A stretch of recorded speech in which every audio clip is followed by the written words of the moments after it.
What's up, everybody? Welcome back to my channel.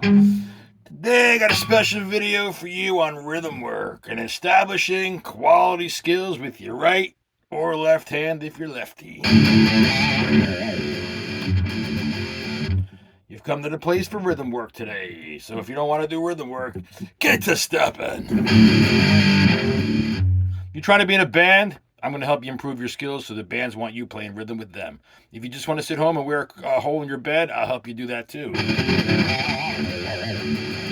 Just going to help you play guitar no matter where you are. Whatever country you're in, leave a comment. I've seen guys from Uzbekistan, so that's pretty cool. We're in 56 countries now. We are proud to say that. Thanks for watching, everybody. Whatever language you're watching, everybody knows English.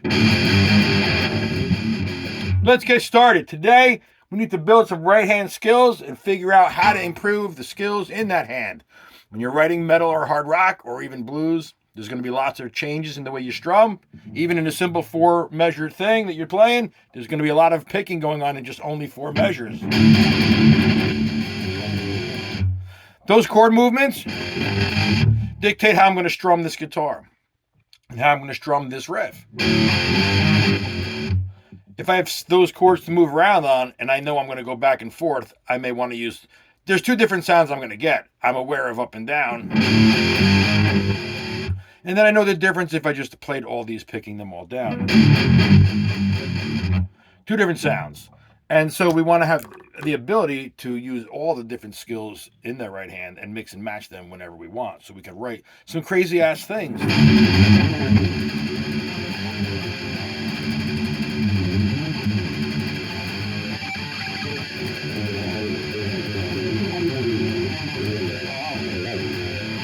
Whatever you're going to do with that picking hand, you need a lot of skill in order to be able to improve it constantly and improve your writing skills. So as your right hand skills improve, your writing skills will improve, or the songs you want to learn can get more difficult and you'd still be able to play them.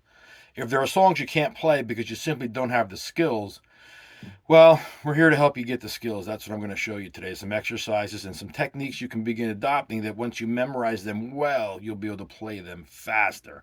And then they turn into things you'll use when you write your music. So a lot of, or most of what you're going to use when you write your music or when you learn songs, if you were to break down whatever that right hand is doing, you could probably most of the time break it down to slow enough to where it's really just a simple exercise that somebody did.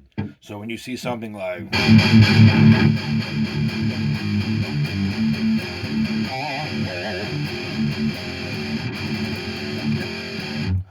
That's just somebody who learned how to go like this. And then mixed them. And so that's what we need to do. So this palm mutation today, you got to learn that if you haven't been doing it. You're going to lay your hand across the back of the guitar. And you're going to get that perfect palm muted sound. Back here, it's not going to sound right. And up here, it doesn't work either.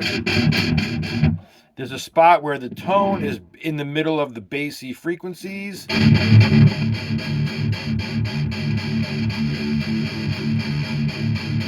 And that's what you're looking for. You can see it changes along the way. So you're going to figure out on your guitar, generally where that is probably between your pickups. For me, it's like right in front of this one, right about here.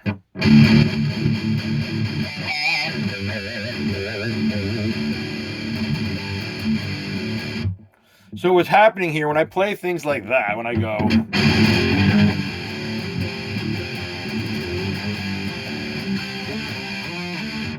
What's happening is I'm accenting when I strum. If I'm on the down strum, I'm accenting the down pick. But when I'm on the upstroke, I am accenting that upstroke.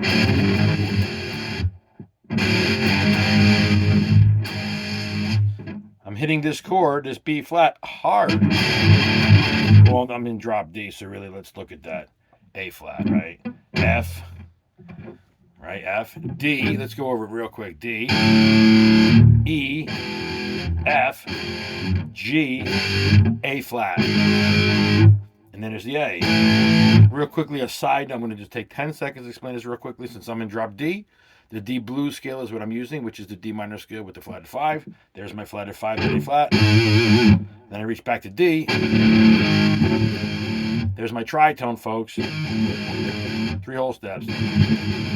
So I'm using this flatted 5 in the sound to establish that rock, that darker edge. Because if I don't use the flatted 5 and I play the regular 5, it sounds like this. And I definitely 100% don't want that. 100% don't want that. I want that flatted 5 sound. Because the flatted 5 is a half step less than the regular 5. And anytime you take an interval and drop it a half step, you instantly make it darker.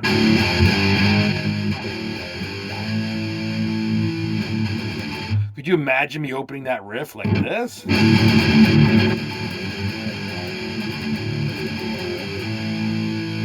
Yeah, I don't think so either.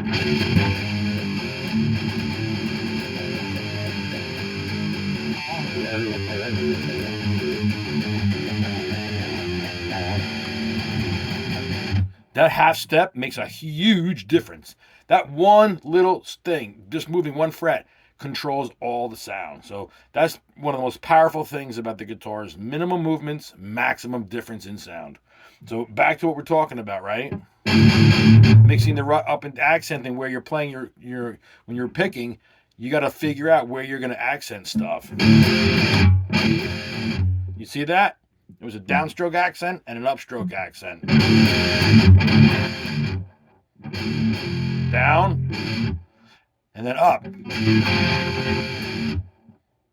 I put an upstroke on the first. When I down picked it, there was also an upstroke, but it was not accented.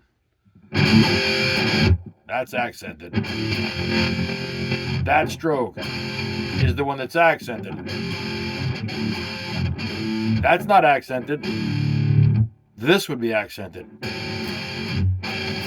Both of them accented. Not. That's only the upstroke being accented. So you got to learn to accent on the way up and on the way down.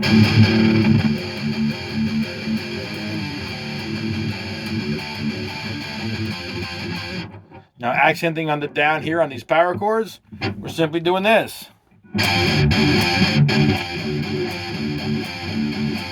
So the riding of the string does not get accented hard. It's here that you're accenting heavy.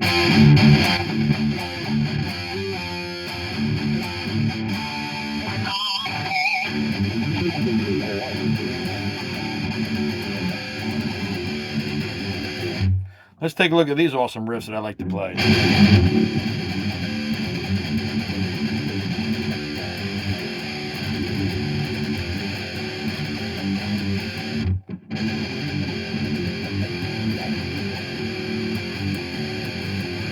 All that stuff is accented, depending on how I strum it. So if I change the way I strum it, I'm changing automatically, yes, the accenting of that riff.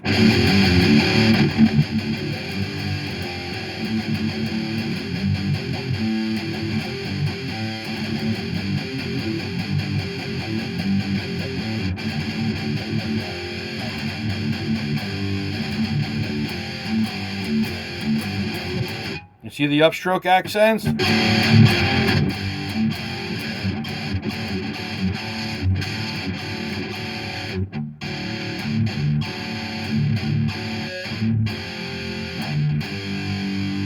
See the hand coming up for the accent? It's light on the hit is light on the way down, so it's light. That is light. And then we put the finger down and we hit it harder. Almost like I'm snapping it.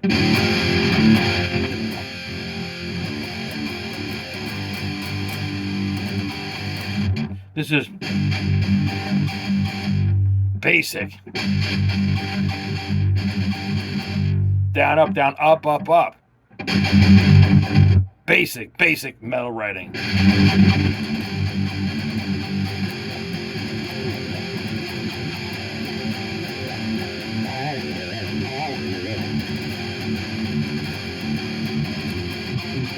All upstroke. So yeah, you got this writing of the string, but then when you hit the chord, the accents can be on the up or the down, and you got to pay attention to which one you're doing. Because if you're picking on the up and you're not accenting it, then your sound is weak, and the chords aren't going to be clear. See, that's all upstroked accenting.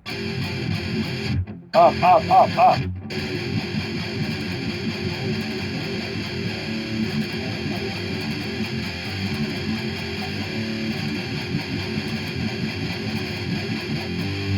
It's all upstroke accenting.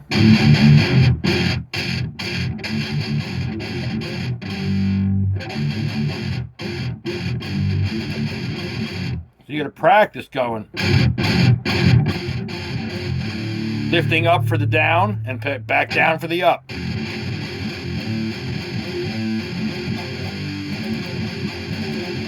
And the reason I say that is because you can't get that sound.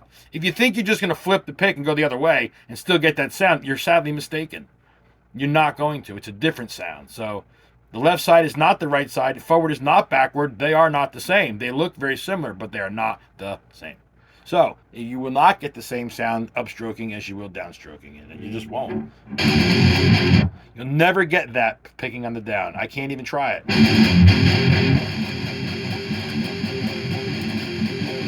Sounds different. It's just the way it is. Your brain is not going to be able to imitate something else exactly the same way something else really is. It's going to get close. It's like when you chase another guy playing football. You'll get close to his steps, but you're not going to get exactly where he stepped. Can't do it. Can't be done. So you have to understand that. You have to master accenting on the way up. You have to master accenting on the way down. Then you have to combine the two to make whatever it is you're going to do. Because on the guitar, there's only two directions you can go in, right? Up and down. There's only two directions you can go. But you can cut them up a bazillion different ways of how you strum. Even if you're going to strum out a chord.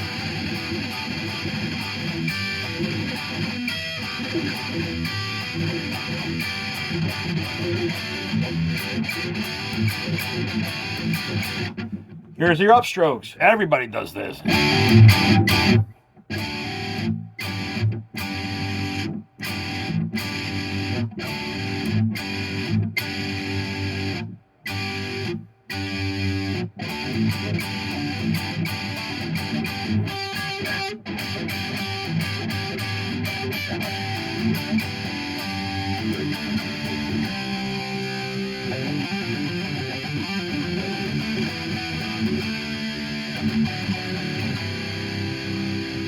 There's all the upstrokes. Now in this case, if you're playing movable shapes of major and minor like I'm playing, this is a movable E minor chord. You have to really understand that you're picking an up and down strum picking. How you do it totally affects this chord. Because you have an E up on the low end here, and you have a G in the high side. So if you strum down, you're getting the low root first. But if you strum on the way up, you're obviously getting the high third first. So you have this, or you have this. Clearly, two different sounds. So how you pick it makes a huge difference. It makes all the difference. And then how you accent how you're picking. So there's a lot to your picking. It's not just down and up strumming. That is so not it at all. That's kindergarten strumming. How old are you? 35, 40 years old? 50? Come on. You don't play like you're 12. You got to get away from just thinking that it's down and up picking. It's not that. It's not that at all. It's nothing like that. That's basic beginner first grade stuff. This is shifting and shuffling and accenting and striking and stroking. That's what you do when you're an experienced player. You don't do picking up and down. What is this? First grade? Let's down pick? What is this? The first lesson of your life? I mean, come on already. Let's go. You got to understand that it's all about everything else and not about strumming up and down. Down and up, the only thing that has to do with anything is the direction of your pick and whether you're accenting in that direction or not. But you don't really think about picking up and down. It's not that way. It's more natural than that. You can't pay attention if you're playing down or up here. You just have to have the skills to play up and down. Then you mix and match it however your skill level will allow you. But you need to be aware that this is not this. They're two different sounds. Got a little D major here, right? D, F sharp.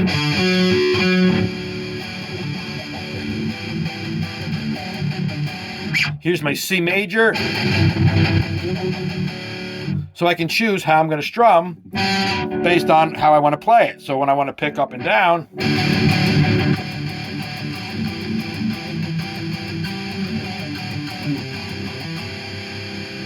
I might accent on the way up and pedal on the way down.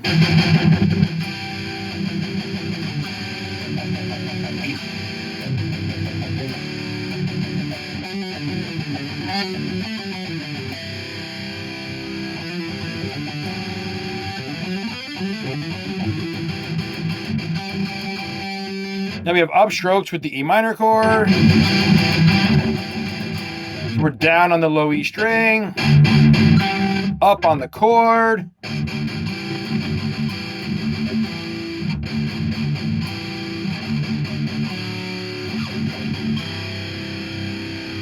The same thing when you're on a power chord. If you play it playing down, you get the root first.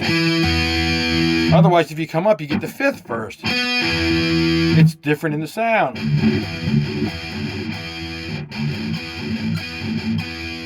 Two different sounds.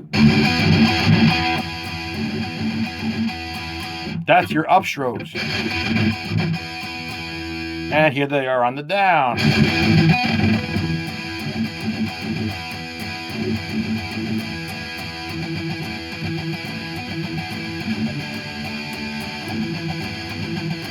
You can hear that bass note first.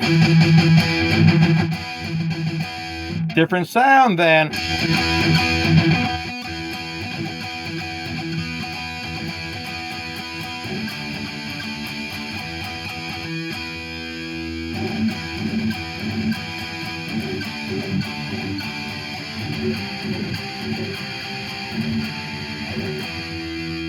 Versus all downs.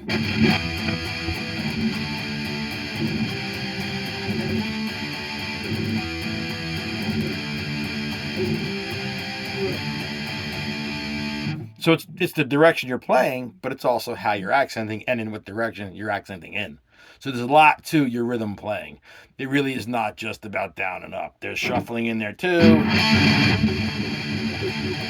which you got to learn to shuffle, which is basically throwing scratches in between your chords. So you got to learn to take your chord, squeeze, lift, squeeze, lift, squeeze, lift the chord, squeeze, lift for the scratch, squeeze for the chord, lift for the scratch. Can you see my left hand here? It's squeezing and watch my arm.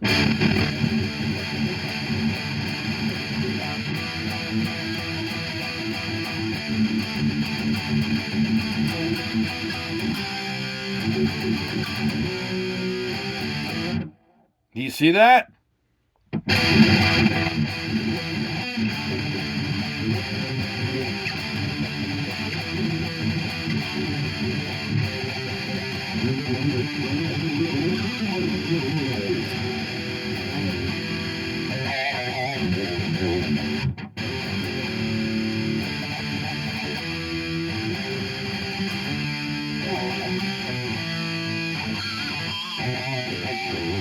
It's all about accenting and the direction you're in. So guys, I hope this gives you a little bit of insight and saying to yourself, wow, I need to work on these skills. So, you know, you've seen some of the things I'm doing. Now I'm going to give you the exercises to break down what I just did. Here we go. The exercises are this. Squeeze, lift, play some down up, shuffle, squeeze again. Squeeze, 1, 2, 3, 4, squeeze, 1, 2, 3, 4, squeeze. Got to keep things in groups of 4, right? So you're going to practice, then you speed that up. You'll master squeezing this with this.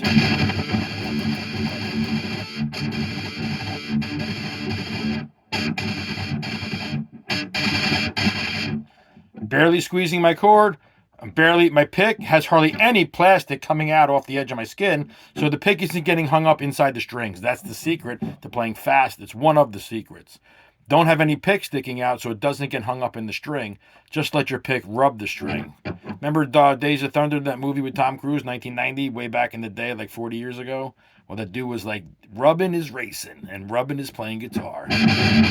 You rub the strings, you don't pick them, you don't lift your pick up off the strings. If you do, you're doing it all wrong, folks. So you're going to work on that scratch, and then you're going to squeeze the scratch.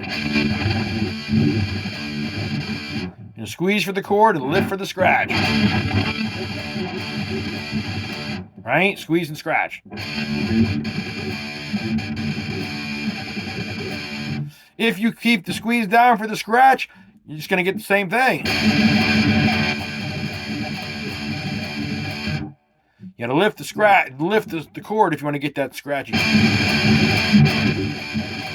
It's just that it's taking place so quickly you barely hear it. But bands do it constantly, so that's another way you can practice that exercise. Then the other thing over here is this.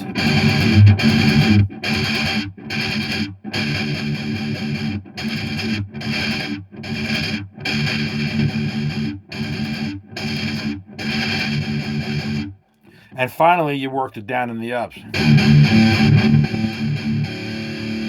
You end on the up, down, down, up, down, down, up, down, down, up.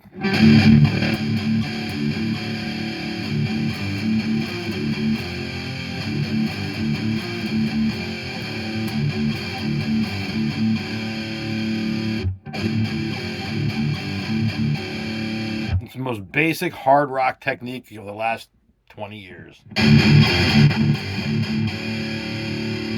Down, down, up, down, down, up, down, down, up.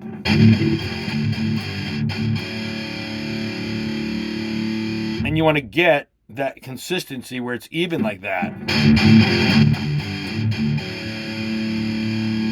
Like maybe it sounds like it's the outro piece to one of your songs. It's the final piece. But in order for it to be in your piece, your song, it's got to be even. So you got to work on getting it smooth.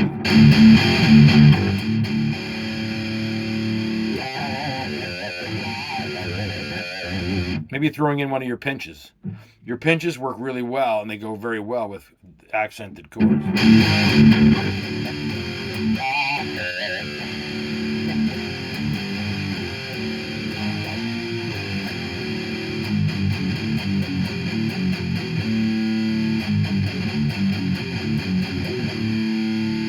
There's that all downstroke down, and that's a heavy down. That's a heavy, muted, accented, chromatic thing.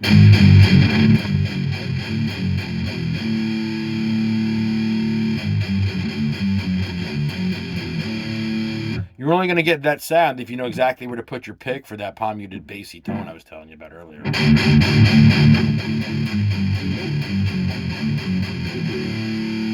This guitar was $149 like 10 years ago, so it's not a very expensive guitar. If you can see, it's a little child-sized thing. It's a mini guitar. And now I'm using a $99 amp from 1996. A little Spider Line 6 thing. A little 15-watt, 8-inch speaker is all I'm playing through. With a $130 guitar. I think it was like $149 with the tax. I think he was at Guitar Center or Sam Ash or something. But Jackson puts these wild little pickups. They put regular pickups into just a mini-sized guitar. So this used to be my little travel guitar. When I'd fly around, I'd take this with me.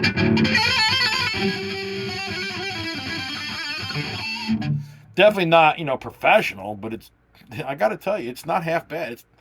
It definitely could be played on the stage, no doubt. You can definitely use this thing live. And unless you're playing super long sections like an Yngwie piece or a Dream Theater level of thing where I don't know if this guitar would do all that just as well, but it would do some of that just as well. You could definitely sit around and practice.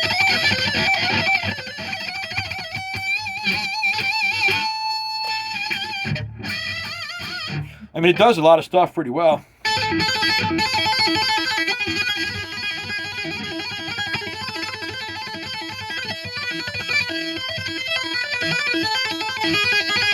I mean, it's not a half bad guitar. I mean, this, for $100.